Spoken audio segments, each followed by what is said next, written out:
और पंजाब के अमृतसर में आपको बता दें, पिता और बेटे का मिलन चर्चा का विषय बना हुआ है। ये बेटा 22 बरस के बाद अपने पिता से मिला और उसने अपने पिता और परिवार को गूगल और सोशल मीडिया के जरिए ढूंढ निकाला।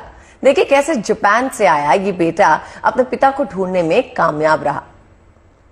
चंदा ने पूछा तारों से, तारों ने पूछा हजारों से, चंदा ने पूछा तारों से, तारों ने पूछा हजारों से, सबसे प्यारा कौन है?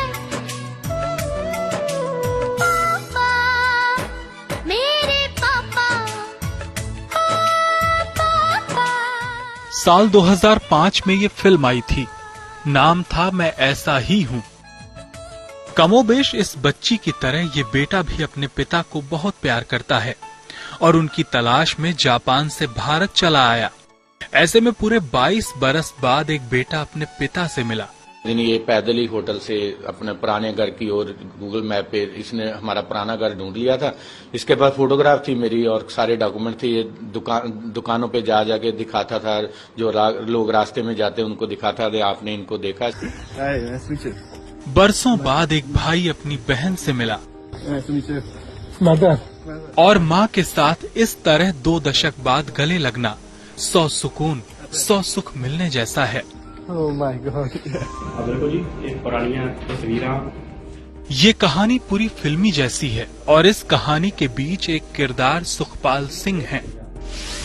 दरअसल सुखपाल 2001 में थाईलैंड में थे। तब उनकी मुलाकात सची ताकाहात नाम की जापानी महिला से हुई थी। फिर दोनों की दोस्ती हुई और 2002 में सुखपाल ने जापान में सची ताकाहात से शादी कर ली।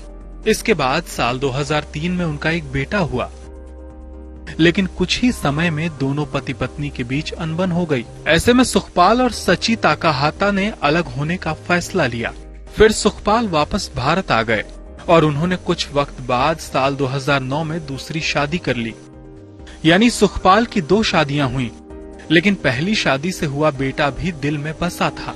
2004 में वापस गया, फिर डिवोर्स हो गया हमारा। वापस आने के बाद मेरे पिताजी तबीयत बहुत खराब थी, तो फिर जा ही नहीं पाया। कोशिश भी की, इनसे टच करने की भी कोशिश की, लेकिन हो नहीं पाया कुछ भी।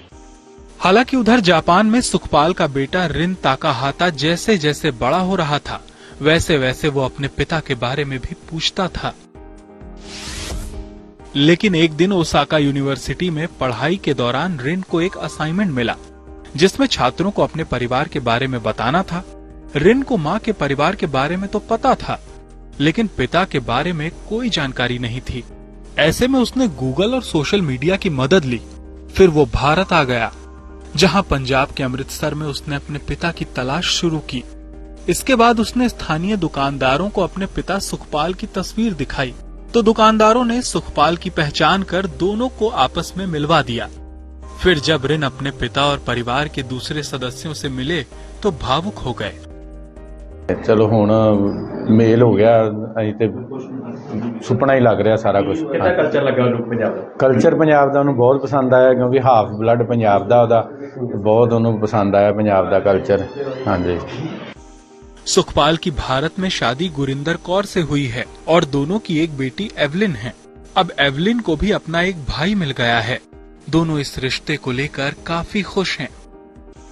जल्द रिन का वीजा खत्म होने वाला है और उसे जल्द जापान लौटना है, लेकिन यकीनन ये असल जिंदगी की असल कहानी भारतीय रिश्तों की आत्मीय गहराई को भी दिखाती है, जिसमें एक लगाव, एक भावनात्मक रिश्ता एक दूसरे को करीब खींच ही लाता है। Bureau report, good news today.